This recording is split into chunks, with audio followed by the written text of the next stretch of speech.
you know, it must be a Wednesday because I'm looking at the original Coach Carter, all the way from Tennessee, the the brother who left me as if though I was a stepchild outside. Somebody left me outside, but that's okay. That's okay. There's still some love up in here. But, you know, but Amen. this is Youth Central of Sports, where we come to you every Wednesday. I'm Charles Morse, the original Coach Carter, where he's up in Tennessee. So how you doing, Coach? Doing really good, thank you. I hope you're doing well, and everybody that happens to be tuning in. Wish you a great Wednesday as well. Yeah. So how's the weather? Because I mean, people in Florida right now because temperature's been a little cool, not normal Florida temperature. So it's been in the 50s. I think even dropped down in the 40s overnight. So, but you would probably welcome that. So what's the weather like there in Tennessee? Well, right now, yesterday we were 34 high, uh, uh, and about 21 low last night. Right. Today is a heat wave, it's up in the 40s. Right Right. now, tonight, it's down to we're down to about 41, but still dropping. So by midnight, we should be around about 30 degrees.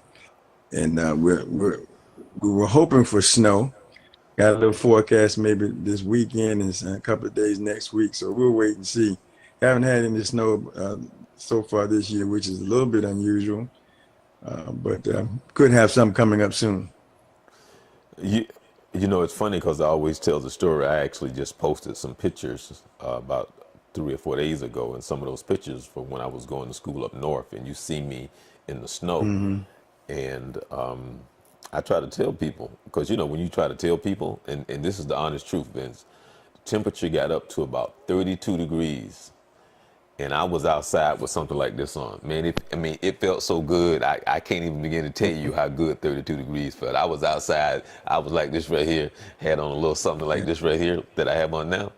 I was outside and Hmm. it was a wonderful thing. I can I'm relate to telling that, you, I mean, believe me. 32, like, this feels good. Because, you know, a Yeah. high for weeks in weeks is like 15, a high is 19, you know. So when it got up to like 32, it was like, whoa, yes, you know. My brother's in Milwaukee, and he was telling me today that their high was 16 today. 16, and they anticipate that tonight will be down in single digits. So it's you talking 9, 8 degrees wind chill factor. It's probably minus something. So it's cold up there, and but Yeah, we and we've see, had some very yeah, interesting cold weather here. and, yeah, But and see, and you probably will understand this right here. Once the temperature drops down to about like 19 to 17 degrees, after that, it don't matter because everything else, period, is just cold. If it's well, 5 below 0, it doesn't matter. If it's 17, it doesn't matter because once it drops down to like 10, 12, 17, it's just cold. that's true. And they're giving well, he was saying particularly up there. It's nothing to go out, and they're saying if you don't have to be out, don't be out. Make sure you cover up because your skin freezing in 30 seconds or less. But people are moving just like normal. But that's people who become obviously accustomed to that type of weather. But that you're right. Quite honestly, once it gets below 20, it's just cold, and, Right, I don't care what kind of number right. you look at. It's cold. Yeah. You can fool yourself and say, well, it's only 19, but it's still 19. So, Because I but mean, it, I'm it can waking get up, cold. you know, first thing in the morning, you know how you turn the radio on and he say, welcome to Sugarloaf Mountain, you know, and he's giving the forecast and where it's 25 below 0, you know, and Oh it's yeah, just a normal thing there. It's 25 below and it's just, and for it's them, a that's normal day. normal. Everybody up going to work. You go outside, and people moving just like it's 65 degrees. So it's a matter of getting accustomed to it. I think I'm at that point now. When I see something in the 40s, I think, oh man, it's the 40s. Oh, that's good. We're gonna have a warm day, so to speak. 40s is But some good weather. yeah, Yeah. but you're right. That bad boy dropped down to like 20. We were 26 the other night overnight, and that's get up a little frost on your car. But I got to tell you, I really enjoy the change of seasons Oh yeah. and being able to recognize the changes. I just wish we could get a little snow because that just adds so much to the winter. But at the same time, I don't want to be unrealistic. I don't want 3 weeks of snow on the ground because that means it's going to bog us down. We're not going to be able to go anywhere. But a couple of days of snow would be really nice. So we got a forecast coming. We'll see what happens. Yeah, and see, my thing is that one of the things that I do miss, Vince, is that for a period of about like between 11, maybe 11 and 13 years, I can it's between 11 and 13 years. But the day after Christmas, I would always go up to New York, and I would come back about 3 days after New Year's. So I had because I like I said, I got used to the cold up north. I got used to the snow and all of that. So when I came back from school and I'm here back in Florida, it was great to always go up there during the Christmas time in New York to because everything is Christmassy and you see the Christmas trees and that what it's like up in New York Christmas time. Right. But I enjoyed going up there in the winter, uh, always the day after Christmas, and then come back about 3 days after New Year's and enjoyed that change in weather and that atmosphere, and it was always a wonderful thing. And I still miss it because my connection moved back to Florida, so I haven't been able to go and do my normal thing. And my friend mother, who I was very close to, she passed away. She lived like if I was to walk out her front door and walk to Madison Square Garden from her apartment, it would take me every bit of between 12 and 15 minutes. So I was right there in Manhattan if I went to stay with her because she now lives in Jersey. So my New York connection is no longer there that I enjoyed for so many years and miss it, you know. Well, the way And, it and, definitely and, and I don't know it if you adds really to spent the any holiday. time up in New York. I mean, I have I ever used to live since in New York. since I was and since I was about 19, I've spent many trips up to New York and in the Jersey area, Boston area, because I went to school in Boston as well. And so you just become accustomed to there's no place like New York City, man. There's no place like New York City. It's just New York. Well, 'cause New York is a special place. I had family there. I've lived there for, especially over the summers, and spent a little time there as a resident for a short period of time. It's wonderful. I get a lot of the same thing here in terms of the big city feel when you go downtown in Nashville, because Nashville is growing. It's a rapidly growing city here in this area, and it's a lot of high rises.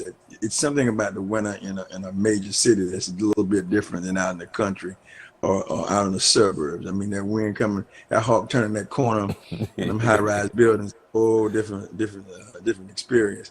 But that was one of the things that I've grown accustomed to is that the holiday season has that chill in the air. Where in Florida it could be 75, 80 degrees on Christmas Day. I have not experienced that in the last 4 years, that type of experience here.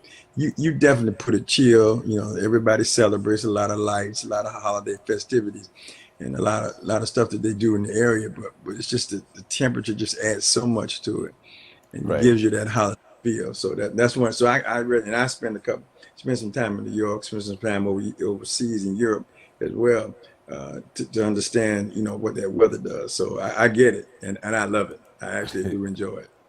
Yeah. And see, people think I mean, I get people think I'm strange because I love this time of the year to go fishing. When the temperature drops down in the 40s or so, I get to go fish for a particular type of fish called Right. sheephead. So when it's Hmm. cool, I'd be like, oh man, this is so great. So when the temperature is like in the 40s or so, I love to go fishing because I love to go fishing for the sheephead this time of the year. So it's a wonderful thing. So and Oh and yeah. and, and I guess I'm getting older because I love both the summer. I don't complain about the Florida heat. It doesn't bother me, and I don't complain. In the winter doesn't bother me if I'm up north. I'm just so happy God gave me a day. I'm like, I don't care Yeah. what That's temperature. I don't care if it's snowing. I don't care if it's raining. I don't care. I got a day. well. I can tell you one thing. It is my belief it's easier to get cooler than it is to get warmer. Right. Obviously, because when it's cold, it's cold. At least when it's hot in the summer, you can disrobe enough to find some coolness and get some assistance from whatever your choice, whether it be air conditioning, outside, wind, water, wherever you go to do that. But when it's cold, and it's a drastic difference. You can't put on enough clothes sometimes to stay warm, but Right. it's still enjoyable to me. I still like it. Right now, it agrees with my body. So the cold weather and I are good friends for the moment. I hope it continues that way. Hey. Well, what's the update on your basketball team? What's the update? Experienced a very heartbreaking loss the other night. We were tied for first place in the district against this team, and we played it down to a two-point game, last second shot, ball in our hand, taking the shot that we wanted to take, and it didn't fall, and we lost by two. So at this particular moment, we're 15-5, second place in the district, with a game coming up on Friday. 24 hours of so many emotions. Very happy on one side of this game. It was a hard fought game.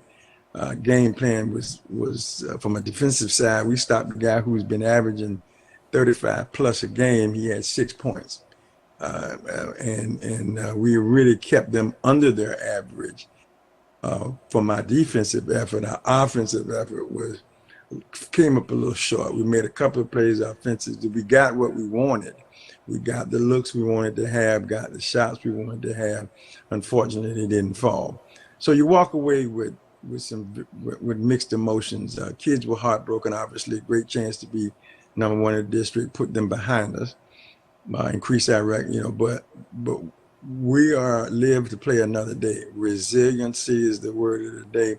We had great practice today. I got to have one more tomorrow, and we meet another opponent on Friday. So, but interestingly enough, is I was sitting down, we're talking about this, the range of emotions and what happens when you lose. How do you make that a positive? How do you take it for what it is and turn it around? So some of the players were very, very, very disappointed. They wanted so much to have this, and we had to help them understand this was not the destination. Even if we had won the game, this was not the final destination. This was just one opportunity. So great pendulum swing. Went from heartbreaking loss to a great day today. So we're glad to see they were able to bounce back, follow our lead, and really get ourselves back. So we're better today. We feel a lot better today. Not forgetting what we just went through, but feeling really good. Great day. Looking for another day tomorrow, and then we get after it again on Friday. How many seniors do you have? How many seniors do you have? Well, we have six seniors. This one that left us, so we have six seniors. And out of the six, how many of them get major playing time? All six of them. Oh, okay. Okay. Yeah, all six of them are playing. We had one guy, so we have some underclassmen that are getting a lot of playing time as well. But these six guys are getting time, and they've earned it. They've been with us for 4 years, Okay. and so On the they on, they get it. on yeah, on the average, how many players do you play a game on the average? About eight. Okay. Okay. Yeah. Yeah, that's about average. Yeah. Yeah. Yeah, but we sometimes we may go a little bit no more than nine, but generally it's rotations anywhere between 6 and 8. Right now we're averaging 8 players that we put on the floor.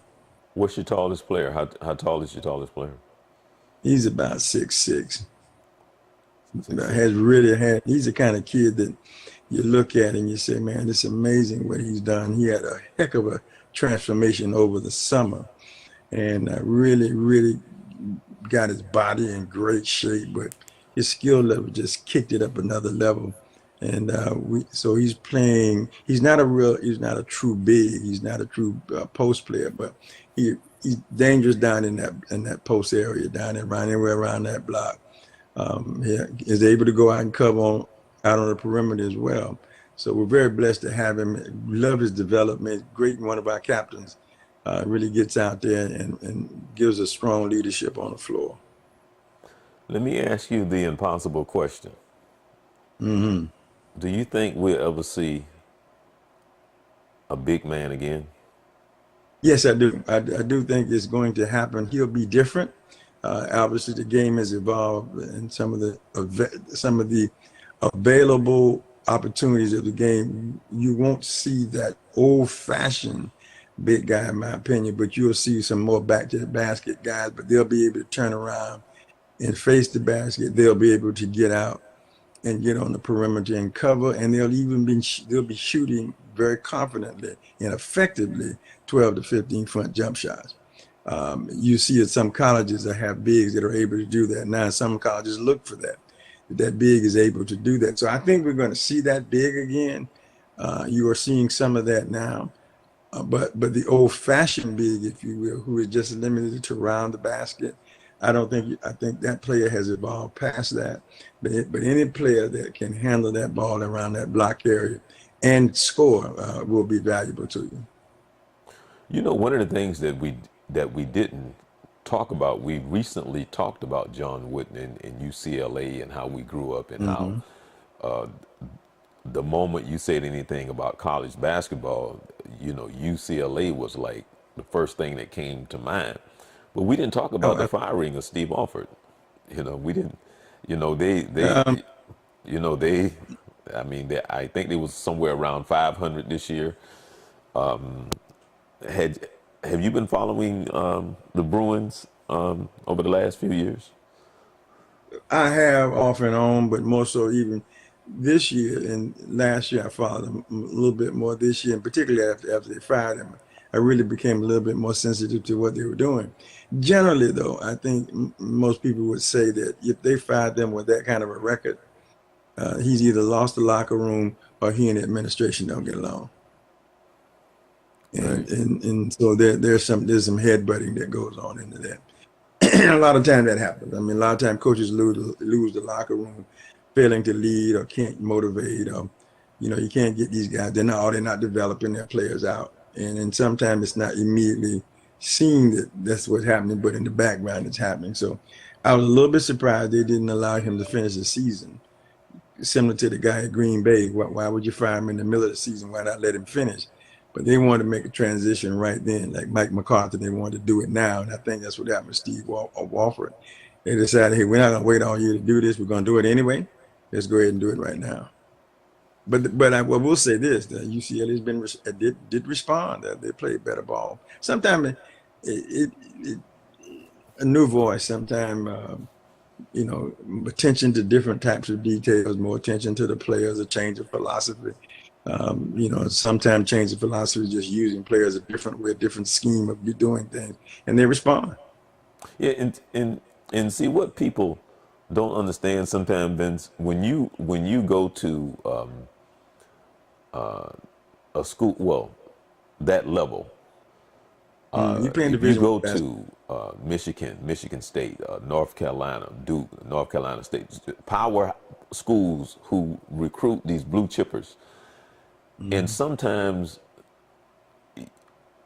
you can line up, and a lot of times the talent is there, but the key is trying to gel and have the chemistry, and for those kids to buy into the philosophy, and and sometimes that's really what it is, because you can go and you can somehow or another make and take five different teams and make and say these teams are equal, but during the season they'll play and it won't look that way, based on the coaching, based on the kids listening, based on the attitudes, and a lot of times that's what it comes down to.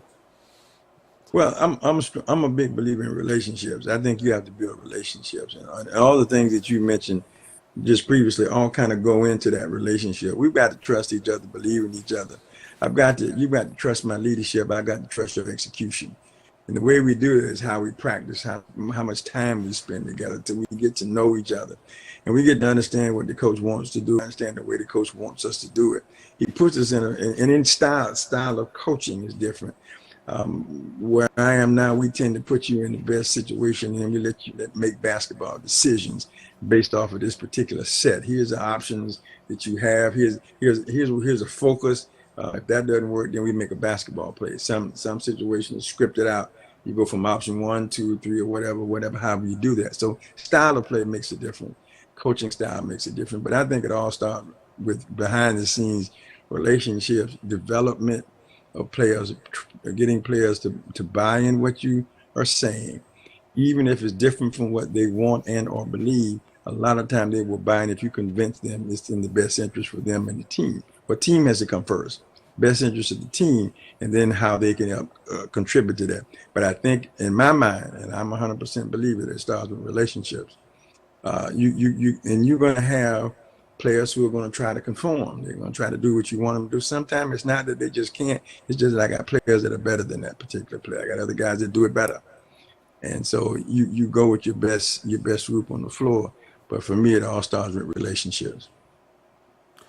I was going to ask you a question about something else, but it just popped into my mind because we had. I'm going to switch gears on you a minute. Mm-hmm. Is it Hurt? That's his name, Hurt, at Alabama, Yeah, right? going to Oklahoma. Yeah. And see, for somebody, because I had said something and you made reference to his record as a starting Mm-hmm. quarterback. Mm-hmm. Do you think that has more to do, in addition to his talent, but also the fact that there's a lot of things that you can cover up his strength and his weakness based on the philosophy that is put out on the field? When it comes to, let's just say he's quarterbacking for Alabama and he may go somewhere else and his skill level, and I don't know where you would rank him as a quarterback. If you said, well, from a scale from 1 to 10, you will say what? But do you think that his success is for it, and I'm talking about his skill level. No, I'm not even talking about whether or not he can read the defense, but I'm talking about his overall skill level, his ability to throw the ball, They and execute. to understand the position. Do you think that he would be as successful somewhere else? It could be, depending upon what their focus is. He's one of the challenges that said that he has is the ability to throw the ball, which I thought he was a effective passer. There are some Tutuola was a better passer, and he ran like they both do the same thing. They just their skill levels are different, in my opinion. Tutuola throws the ball very well. He runs the ball okay. Hurt throws the ball okay, but runs the ball very well. So it's a matter of what you're looking at and what your scheme and how they fit. What do you Right, want your quarterback to do? right, And sometimes, in some situations, his passing ability may be sufficient for what we need him to do. In other places, so then we don't, we're relying on him to run maybe more than he'll actually pass the ball, but he needs to be an efficient passer. So in his case, and Oklahoma could fit what he wants based on what Oklahoma has in mind. How will they use the skills that he has? Because I think he's skilled. He was 26-2 at Alabama, so this kid can play now. A lot of people say, well, he don't throw the ball that well, but he has thrown the ball well. So he came in and did a good job. They replaced him with Tutul at the time. He came in and did a great job. But the other day, when he got hurt, he came in and he did well. So I think he's a good quarterback. I think it's just a matter of how you want to use him. He has to be in a system that fits him, and they have to understand what he brings to the table and then scheme it around his abilities. But I don't think by any rate there's any but question about it. Can he right. lead a team? Yeah, he can. Yeah, can he get up and down the field? He can. Does he need to improve? Yeah, all of them. No matter where you play, because they're gonna throw different stuff at him. He's gonna see some different kind of defense situation. But that's just even if he stayed at Alabama, that was gonna happen. But so I'm thinking that he's saying that this starting job that he just doesn't have a chance, and I don't mean it the way that some will say, but is he really just saying he knows that that starting job is He don't just want not to fight. his anymore. Yeah, I think that's, in my opinion, what he's saying is that it's a back and forth, a great relationship, but I want to be the starter. Right now, he's not going to be the starter unless something were to happen to the current starting quarterback. Then, of course, now you got to remember now they bring another quarterback, and so to me, he would be my leading candidate. If he's not, definitely be my number two. But then again, you could be bringing in another talented quarterback. So it's one, and you got to remember, Saban's changing offensive coordinators. They're on to other jobs. They bring different kind of philosophies, and he's incorporating philosophy in the offensive coordinator, saying, "Well, yeah, if you ought to do that, we need this," and all that affects who they put on the field and need them to do. In my mind, I said it once, I said it again. I think he should have stayed at Alabama. It's a winning program. You got a great record there. You want to start, but man, you're in a great 1-2 situation. But I also understand his desire to perhaps run his own program, be the number one quarterback, um, create his a higher profile for himself at the next level, and increasing his visibility. So I guess it just depends on how you look at it. I hope he does well for his own sake.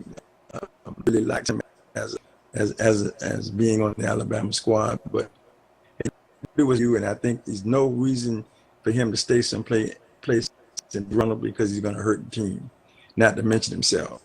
So if you think Okay. that's the best option to take, then take it and go. I wonder what his major is. I mean, I know I can look it up, but I Yeah, wonder I what he's don't recall majoring that. in, in I don't school. remember. Yeah. Mm. You know, last week, last week it's funny because you told me to go look up something on the internet, and I was like, whoa, this right here is kind of cool right here. And I was like, whoa, now That here young is, lady, right, because this right here was the girl who yeah. actually came out on the fast break, and I wish Mm. that I could really show the video. But here she is, she's coming out on the fast break, and now she's throwing the ball up. You can see the ball right there, you know, Mm-hmm. above the rim. And I actually put it on my Facebook page and I did that. Hold on. And then the ball goes up. And now you see you see how high it is. Mm. And then it's like, oh my goodness, look who went up and got it. So when you told me to go look at that, I was like, wow. And then, of course, she comes down and she slams it.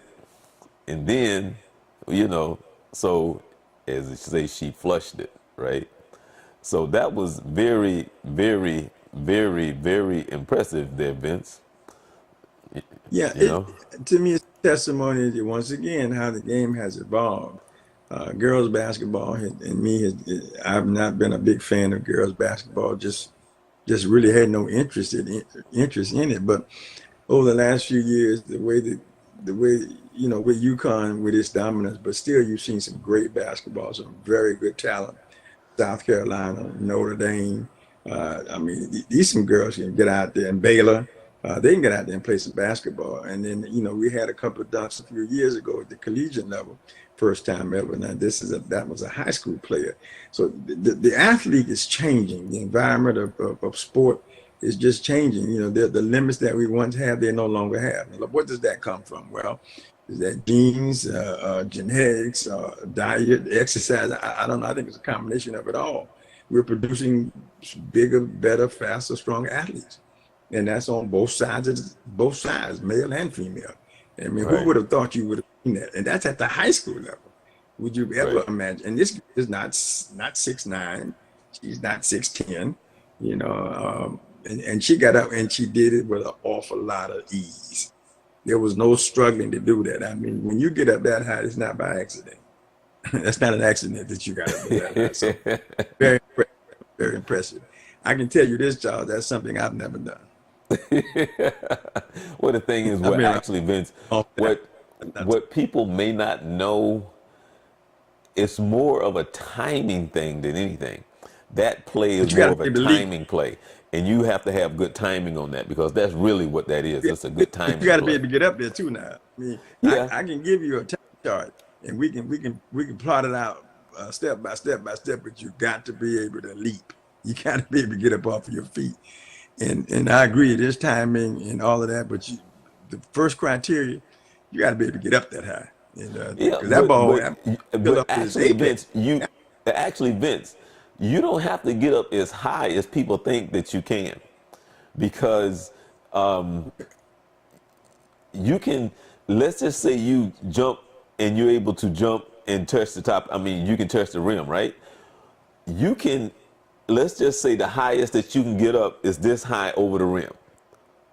If you're timing it, you can dunk. You can still dunk the ball if you can Not like time that. it right. If it's right there in front of the Not rim, I'm saying all of that's still timing. And what you're saying, because yeah. you can tell she was about that much high over the rim. No, but I'm just But that's saying my point. overall, if you're able to time That's it, not a common dunk. and if you can only get that high up over the rim, you can still dunk it because it's a timing That's play. not common.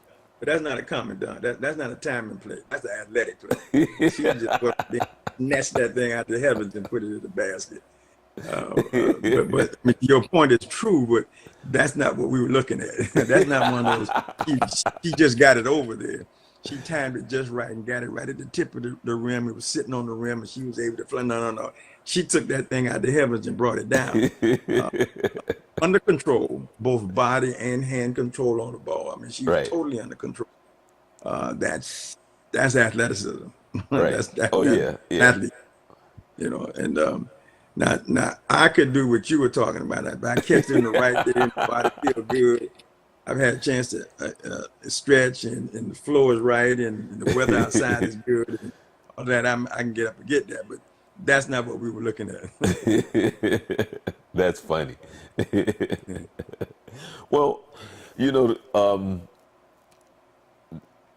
Duke, Syracuse went into Cameron the Arena, land of the Cameron Dukies. and took it Went from into them. the land of the Dukies, and I And let think me they beat tell them in you, overtime. yeah, they did. They beat them. It was 94-91. If they EJ Barrett had a last second shot, probably not his best shot, but a good look at the basket. If it had gone in, it would have been they still would have lost by. No, it would have tied the game. Would have tied the game. But good win for Syracuse. Uh, Duke took an injury or two that I think could hurt them going into. They play Virginia this weekend. Virginia's undefeated. That could be a problem for them, and it could be some more problems if they aren't healthy. But we'll see. I will say this: I'm not a Coach K or Duke fan, but I would not discount his ability to coach his team up. But I think he may be missing more than he can replace right now. But we'll see. We'll see how it goes. But I know a lot of my Duke friends are saying they were going to go undefeated, and I promised them that was not going to happen. They said, well, That's crazy. they would go undefeated in the ACC, and I said, I promise you that's not going to happen. Right. Now they're saying, well, they'll win the ACC, they'll win the NCAA tournament. I'm saying I don't think that's going to happen either. But you got to buy on that one. We'll see. There's still some good basketball coming up. Louisville is starting to play very, very good basketball. Your own UCF Knights down there, they're been picked to win their conference, and they're playing some very good ball. One of my former guy used to coach at Boone High School, B.J. Taylor, just having a fabulous year.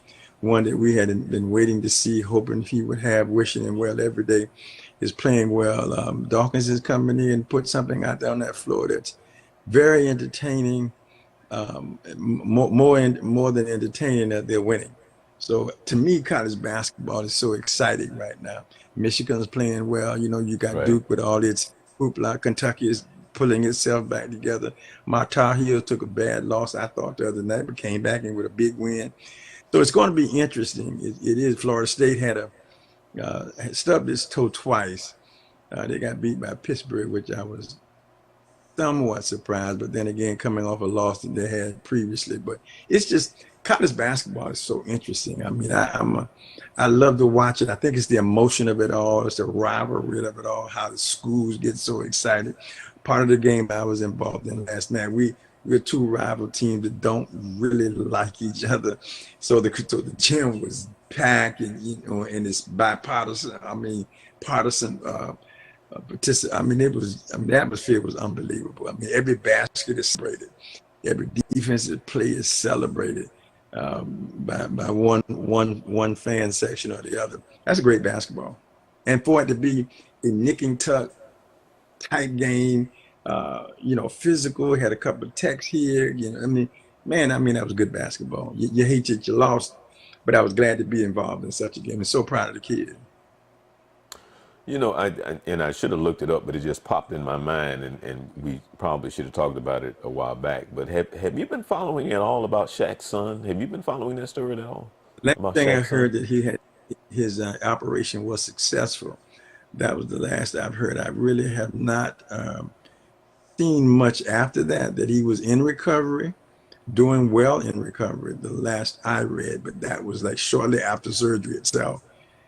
And I have not heard anything to the contrary thus far, Oh, or read oh, anything. And quite honestly, okay. so the That means last that thing you I probably need to give understand, somebody a doing, call. say it again. You probably need to give somebody a call. Yeah, I probably do, and trying to find that out because I have not. I Well, can reach out to Luke. I meant because I haven't talked to her in a while because I actually was gonna. She was Hmm. supposed to come on the show because I actually come on the Journey 2020 to talk about a book, and she said that she Yeah. would. Because actually, it's funny because when I went and I was we're talking about Lucille O'Neill.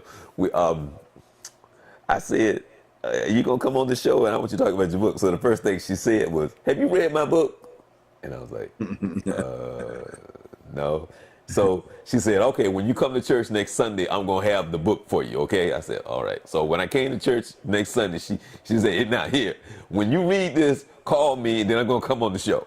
That was over a year ago, Yeah. and I did. As a matter of fact, when I read the book, I read it in maybe 3 days. It took me like 3 days to read it.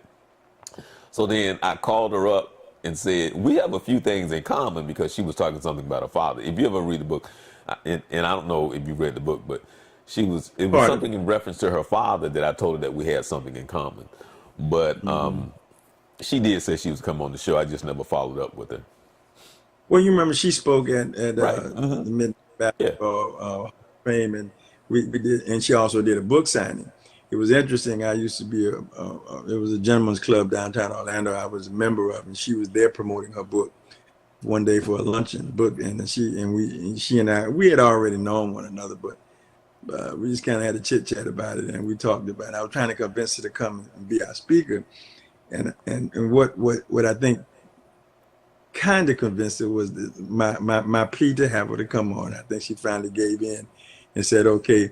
And then we were talking. I was talking about opportunity for her to sell some books, and she was saying, "Well," and I said, "Trust me, man.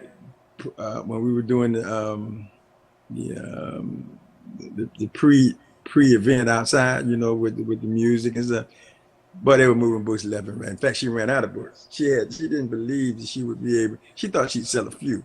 I said, "You're gonna sell more than that. You're gonna sell more than a few." And she was autographing, man. She was just smiling. And I said, "I told you, I told you, you're gonna be all right." And I thought she did a great job too. I enjoyed her. Oh She yeah. was fun to Yeah. listen. Yeah. Oh yeah. And, I mean, she's a and great she and I speaker. have, yeah, she and I have a personal relationship, so it was even more entertaining the fact that she was there. So you're right. I do need to make a phone call. Yeah, Ken could do that too because they are very good friends as well. Right. Yeah. Yeah. Yeah. So, yeah, I was, and that's just popped in my mind, because and I, a few weeks ago when he had his surgery, and we were Hmm. talking about how good of a ball I'm player. going to, yeah, I'm going to make a wild assumption that if things had gone awry, we would definitely be newsworthy.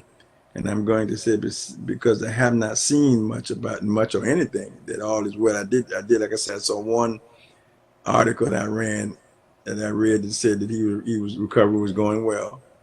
That very well. They were very pleased with the surgery and all of that, but I haven't seen anything since then.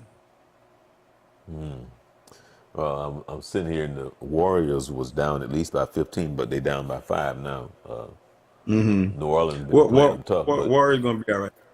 right. You They're know, gonna be a Boogie man, should be possibly making his debut this Friday right, when they play the Clippers, and that's really going to give them a whole. I think personally, I think it's going to change the dynamics of the team for the good, and I really think it's really going to add that other thing that he didn't have was if Boogie is performing at anywhere near what he was before.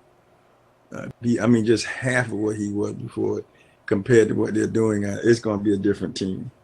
It's going to be a different team, and you can't count them out. I think it's, one of the things Steve Kerr said is that this is just real basketball for them, and I think it's really going to help them develop as a team. And it's already revealing the character of the team. They're still plugging away. They're not taking anything for granted. They're fighting for everything. I think it's good that they got to struggle to get there, and they don't quit. They don't quit. right. They keep coming, and so I think that's only going to be I think that'll be a huge benefit to them at the playoffs. Yeah, it's going to be interesting. I want to talk a little bit more about the Houston Rockets and so on and so forth, but we're gonna have you do your little 3 minute sprints. You know, we ran out of time last. Absolutely, absolutely, my You know, pleasure. we I ran out look of forward. time last week, so Yeah. it's time for your 3 minute sprint. So my question Mhm. to you, we was talking about your Duke friends, Duke earlier. Out of Yeah. all of your Duke friends, we can call them friends. Who is the one that is your biggest rivalry? I'm talking about your friend. Who is your biggest I Duke got it. rivalry? I just met a guy not too long ago. We become the best of friends. His name. I don't. He's probably not listening, but I'm gonna send this to him. It's Tyrone. Ironically, his last name is Duke, Oh, and really? we ran into one another. He had on a Duke shirt, and it was at one of our high school football games, and he was asking for a schedule, and I said, "We don't give schedules to Dukies. we don't provide any schedule to Dukies." And I got another friend.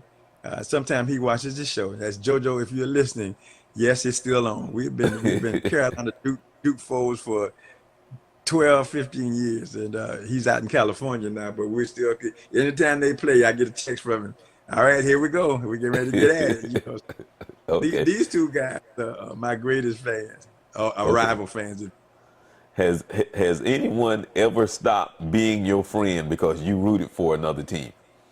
Yes, Really? yes. Yeah, oh yeah, yeah. They That's they they crazy. wouldn't mess with it. You know why that's bad? You know what happened? Because I fell out with them too. So they're, they're rooting against my Tar Heels. I cut them off. Okay. The last time you rode a bicycle. Oh my God, that's been 20 years ago. Yeah. Yeah, You yeah. know, I'm Stationary bike. Yeah, I do a stationary bike, but an actual bicycle. Yeah, it's been 20 years. okay. Your favorite ice cream. Vanilla. Okay. Now, I'm going to give you four quarterbacks, and I want you to Hmm. put them in order that you would rank them. Okay? Okay. Sonny Jurgensen, Dan Fouts, Bob Greasy, and Joe Ferguson. Ooh, Dan Fouts would be number one for Greasy. I like number two. Number three was Sonny Jurgensen. And what was the last guy? Joe Ferguson. Joe Ferguson would be my number four. Okay. If if you asked and ordered a pizza, what would you have on it? Chicken and pineapple. Really? Hmm. No deep deep pan. Do you like deep pan or the thin crust? It doesn't really matter. To As me, it long as there's doesn't make a pineapple and difference. chicken on it, right? On the pineapple and chicken, they can make it any way they want to. Okay. Well then, we had a lot more questions, but that's okay. Kick it off again next week. Yo, so Yeah, it's funny because I've never really lost any friends. I mean, we kind of, I don't mean like lost any friends, but there are people that you really tease with, and you love it when they have like the team is like really bad, especially when they like love their team and their team is like oh really yeah. bad. I used to love the Raiders back in the day. I was a big Raider fan with Ken Stables and I mean John Madden. I mean I'm talking the old Mm-hmm. Raiders Mm-hmm. because I just loved the way they played because they were just nasty. They were Yeah. just nasty. As a matter of fact, they used to keep a stat, Vince, on the team that they played, they used to keep the statistics of the team that they play in the following week if they won. Because when they played the Raiders, you were so banged up that the Right. following week the team very seldom won. Yeah, well, Raiders back in that day, they were tough, man. I mean, that was different kind of football, boy. I mean, they were headbangers. I am still a Madden fan. Really had a great deal of respect for him. Loved the way he coached the game. Loved his presence on the field, his enthusiasm. That's how I am about the Cowboys. Those guys, people who know they're not, they know I've been a Cowboy fan for years, and I love my sport, and I take it to heart when they do. I hurt when they do, and I celebrate when they win. So when we lost the other day, my phone wouldn't stop ringing for hours. They're calling it. Dig it in. And I take it, I put my big boy pants on, take it like a man, because when their team lose, I call them all night long. I text them all night and let them know, yes, I'm aware that you got beat, but that's sport. I mean, I've only got two guys that I know have actually fell out with me, and we fell out with each other about sport. And Well, we then got let's go insulted. ahead. Well, then let's go ahead and talk about the NFL playoff. Because like last week when we gave the predictions, I think, Donnell picked the Patriots over the Chargers, and Right. and I would never pick the Chargers ever again. The Chargers are like the Clippers, the Los Angeles Clippers. There's just something about when they have a good team, they just cannot win in the playoff. The Clippers can never win. The Chargers can't win because the Chargers showed me something during the regular season. I'm like, this is a good team. But A good somehow or team. another, Got Rivers and whatever that is, that mystique, whatever that is just like, man, y'all suck. So I never root for Brother, them again. all I can say about Kansas City, I mean, the Chargers, I would have liked the game to have been in LA as opposed to in Foxborough. There's a mystique about Foxborough that's hard to beat. You walking into their place, it's tough to beat them there. I didn't want them to win, and I still don't think they're going to go in there. I mean, I think they're going to do well, but they're not going to make it all the way to the top. At least that's my desire. But they play well, and you cannot deny them. If you don't play your best football, they will beat you. Right. Despite all their problems and internally and all that stuff that they have, all that backbiting that's going on, when you kick it off, boy, and toss it up, they get at it. Well, the thing is, very rarely do they make mental mistakes. They're making more of them over the last couple of years. Right. They're starting to make more and more, but they make up for it. Right. They make mental errors on offense, but they make up for it on defense and vice versa. They're making far more mistakes. You see more cracks in their armor, I believe, than you've ever seen before, but they just make up for it. And Right. you have to take advantage of it, because if you don't take advantage of it, if they made that mistake, they're going to cover it up. They're going to fix it. And once it happens, you got to jump on them right then. And a lot of times teams have not, been able to do that. But we're getting into that kind of play now where that could happen to them. Well, and then the thing is, Vince, now this right here will stay with me for the rest of my life. And this is like, for an example, when Jacksonville played them in the playoff last year, and when it came down to, I think, maybe the last 3 or 4 minutes, and Jacksonville punted the ball, and I said, this story has been written too many times. Right now, this coach is playing not to lose versus playing to win this game, because the entire game, every time Jacksonville needed a yard, they got it. They needed a yard for a first down. And I'm like, if you punt this ball, this is not going to be good for you. You got a good game plan going. You've been playing well. They have not stopped you one time when you needed a yard. Now you're going to go to the conservative mode. It's like less than, whatever it is. I think it's about like 2 minutes or 3 minutes ago. You need to keep this drive going. Why are you punting the ball? And exactly happened what I knew was going to happen, because now you're playing to not lose the game versus playing to win the game. And I mean, so So, it's so they needed a yard. That's all they needed for a first down. those And kind of decisions are tough decisions. I mean, I've fought many a head coach in football or basketball, particularly in these two sports, about decisions that are made. But then you have to stop and think about what is he looking at? Obviously, that's a sign of no faith in my defense. That if I give this ball up right here, can I stop their offense from scoring? The first sign you think you don't believe that you can do that, so you're going to punt the ball. But it also says I don't have any confidence in my guys to this yard. Now, or it could be on the other side. Okay, I'd rather push you back and let me hold you back than I'll get the ball back. So you don't always. It seems so obvious sometimes, but there's a strategy that goes into it, and then there's a guess, and then it's just luck.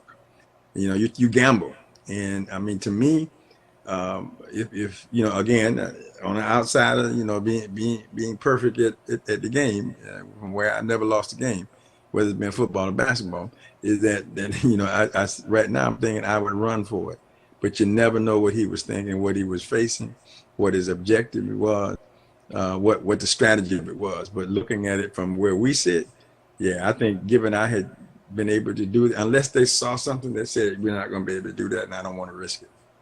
So that's a tough call, but it seems like an easy call. We experienced something the other night in the game of basketball that I had not seen before, and I've been around the game for a while. We were at a situation where we were at the free throw line. We were ahead of the game, 2 shots. You make one and you miss the second one to keep them from. And it was seconds on the clock. Once they put the ball in play, they had to throw it full court.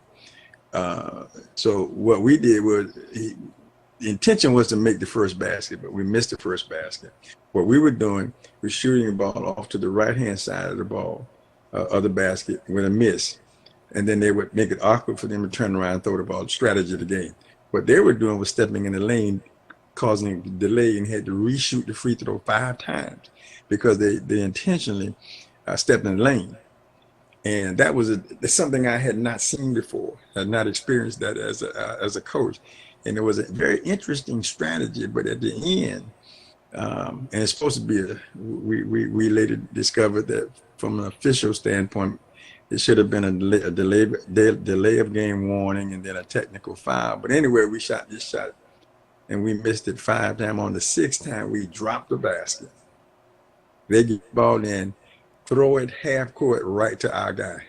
So it worked out perfect. We won the game. So the strategy sometimes may not make sense, but then it's a matter of execution. And so I have stopped questioning. I've gone from my sideline quarterback, sideline head coaching job many times and said, man, I would have gone ahead and punched that in or whatever. But sometimes it's not that easy of a decision. Well, I mean, like, for example, and even I was saying, and then later on, like when Seattle played Dallas, I was sitting there questioning the play calling for Seattle. I was going like, man, I don't know what y'all calling, but to me, it sucks. So later on, you found out, like a few days later, their quarterback was saying the same thing. He was questioning that he felt that they should have thrown the ball more than trying to run it, because I'm sitting there and I'm going like, this didn't look like that same guy that to call that stupid play in the Super Bowl that cost them the game, because because that was, like, to me, one of the dumbest plays in the history of sports. That play with that team under those circumstances to make that call. But it looked that way. I mean, when you hear them trying to explain that, sometimes you think, I get where you were going, but wow, I mean, it seems so obvious that you should have gone a different direction, especially considering the outcome. Sometimes, just like anything else, at any level, I think you overthink it sometimes. Right. You just you over prepare, you overcoach, you overplay, you overthink. Right. And sometimes it's just that simple. And it's a simple game. The game very much. You know, and it just happened. Then it's poor execution sometime, or misread, or I mean, that's what makes sports so interesting. That's what makes, because it's unpredictable. It's so unpredictable. In that Alabama Clemson game, there's no way you would have told me too little on the first period of the game would throw an interception. He misread it, and the back jumped it and got it and scored. I mean, that was not his intent, but it was poor execution. If you That's what it comes down to. well, well, That allowed no, him to do that. actually, Vince, you know, and then when I say this, you will understand what I'm saying because, sometimes in sports, with people who play this, especially, and you can give props, but sometimes you can execute a play, and sometimes the defensive player just makes a better play. And Oh, so absolutely. when that happens, you just have to take your hat off to the defensive guy, no matter whether it's football, baseball, basketball. It's just like, okay, well, he just made a better play, and But the key so to that, that's like for an example, like when he intercepted that ball, his anticipation, he left his man and go, oh, okay, he saw that coming. So he left his man and he went and he made a good defensive play. good read. Good read, Right. but bad pass. It was a bad through that allowed him to jump that. Maybe the play should not have been called at that time based on coverage. Maybe he ran the wrong route. He ran it, maybe didn't run it completely. That allowed him to jump that, because I guarantee when that play was designed, it was not designed for him to jump it. That scenario had been taken out of that. So either he didn't get to the spot where he's supposed to, he didn't throw it where he was supposed to throw it, to eliminate the opportunity for that to happen. But that's what this is about. Is these guys, and you see it in basketball as well. When you're prepared, you prepared. These guys are really prepared your team. You have taught them keys and reads, especially in football. You make reads by body, by position, where people are on the field. You kind of got an idea. I can take a gamble on this, because 60% of the time when I see it, this is what's going to happen. Well, Right. basketball is the same. Many times, this guy, he dribbled right, and he's going to always make that spin left. And when he make that spin left, I'm going to be standing right there when he get there. I'm going to have this guy on the other side to push him over. And when he turn around, we're going to get a charge. We're going to get a steal. And then sometimes you miss that guy, and he makes that turn and go to the basket. So that's what makes it so much fun. It's preparation versus preparation. Then it comes down to execution. Right. I always believe everybody's prepared. Now you got to execute it. Now you got, case in point. Last night, I really thought that when we were playing our basketball game, we were prepared to execute the game plan. What we could not script, what we could not depend on, or absolutely say was going to happen, the ball didn't fall in the hole. Ball falls in the hole, it's a whole different kind of basketball game. But when that ball doesn't fall in the hole, it changes the dynamics of what goes on. So again, that's why I love sport, man. I just love sport, man. It's great. I mean, it's heartbreaking sometimes, but it's also just exhilarating sometimes, because you can do the best. I prepared. We thought about it. We tackle this thing from all angles, and then you go out and see something you've never seen before. Like, oh, kind of didn't know they would do that. It just, oh man, that's sport. That's sport at its best.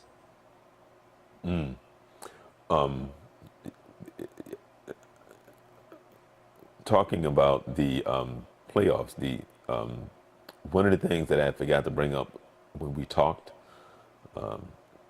last show, when the Eagles beat the Bears, Mm-hmm. and you know how fans are when the Right. field goal kicker missed that field goal. Right. So you already know the fans want to come and kill his firstborn, lastborn. They want to burn his house down. Want to steal. That's how fans are. Well, did you know? And I'm pretty sure that you know this, but did you know they changed that from a missed field goal to a blocked field goal? I had heard something about that, because I think it was Yeah, tipped at because the you line. could see that one of the defensive linemen, the ball hit his hands. Mm-hmm. So he didn't miss it. It was blocked. Mm-hmm. So about 3 days after the game was over, they announced that they changed it from a missed field goal to a blocked field goal because you can see in slow motion where the ball went up and he got a hand on it and his hand hit the ball. So that was why he missed that field goal, you know. Well, look in the Eagles game when the wide receiver missed the ball and they got an interception. The game was over. Yeah, How many times? How many times do you think he caught that ball in that situation? right, Hundreds of hundreds of times. right, And this one time, it slipped through his hands, and the defensive player again right there. reacted at a crucial time. I mean, and I guarantee you, the defensive player was not expecting that. He was expecting No, to deliver a hit.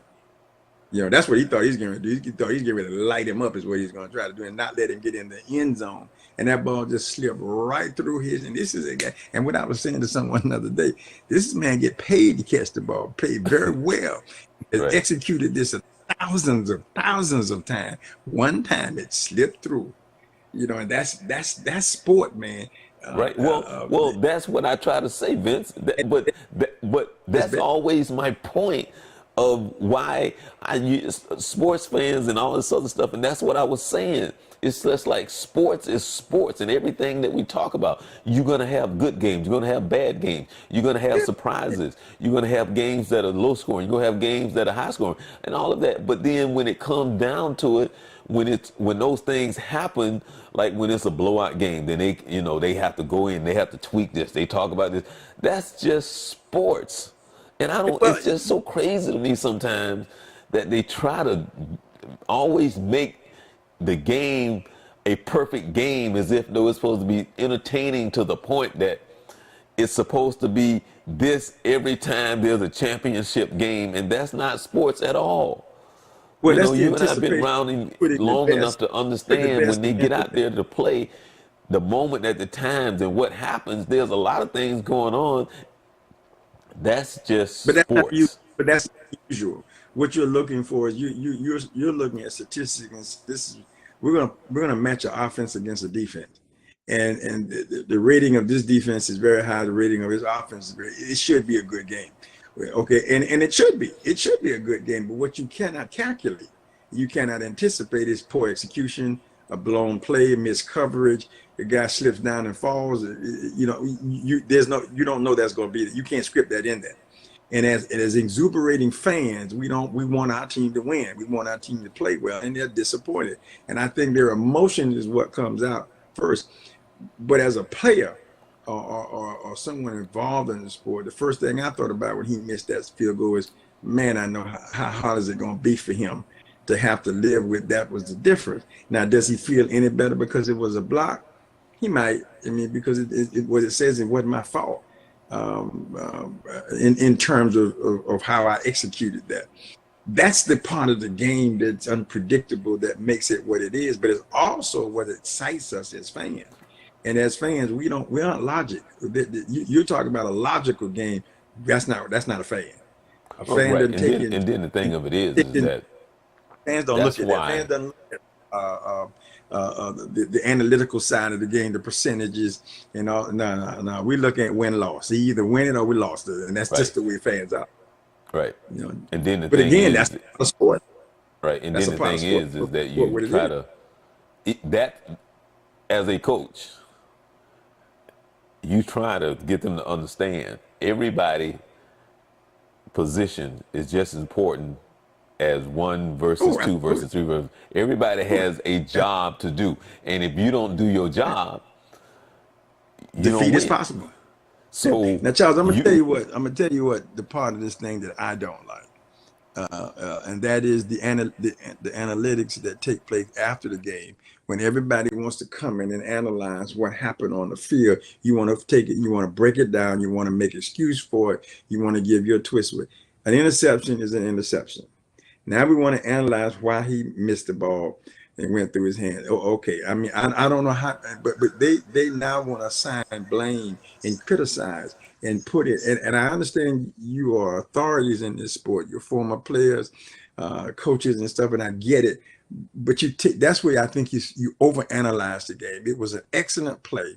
It was a miscue on the offensive side and a great play on the defensive side. End of story. And there's nothing else you can say. I saw it. I was watching it. It slipped through his hands. Maybe he had his body turned the wrong way, his hands not positioned correctly. Okay, that could be the case. Position coach will take care of that. But these analytics come in and then they want to assign blame and second guess people. That's where I think you take the entertainment out of the game and put the analytics into the game that takes away the value of what the game is all about. It Well, still comes down to execution. I don't care what the analytics say or the but percentage say. but You but put that Vince, all in the hole, all in the most end of zone. those that take that philosophy are not those that have played. Those are the ones But usually hey, though, Chuck, that couldn't you're make the talking team about these, are especially in the NFL. A lot of those guys in those booths are former players. Your analysts now the broadcaster guy. Those are professionals. They know something about the game. But you got those former players there. The Troy Aikmans of the world, the former coaches that coach that talk about that game, and I respect their point of view. Sometimes I just think they go too far in trying to make a simple play more than a simple play is. He missed it. right. But He see, missed but then also, Vince, let me say this to you too.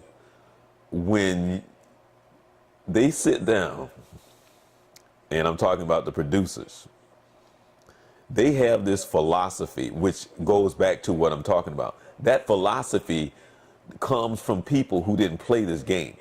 So when they sit down and and the producers of whatever sport it is, they have this thing in which they want to certain things wants to be engaged in conversation and all this other stuff. And so that's part of it. That goes back to the producer's philosophy and what they want them to talk about and the things they want them to cover. So that's what I I mean a lot understand of that, times. So it goes but you back to take that away as from well. me. But Charles, and I understand that, but I think what they do in following that philosophy, you overlook what just happened because you're trying to take what just happened, which has nothing to do with the philosophy, does not fit in all, wasn't scripted anywhere. There was no anticipation that that was happening. Let's deal with that.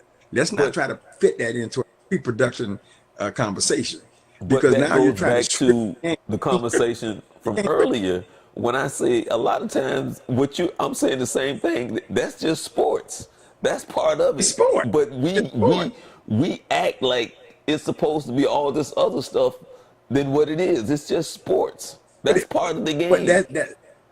but what makes it that is that the anticipation that this team will outperform this other team.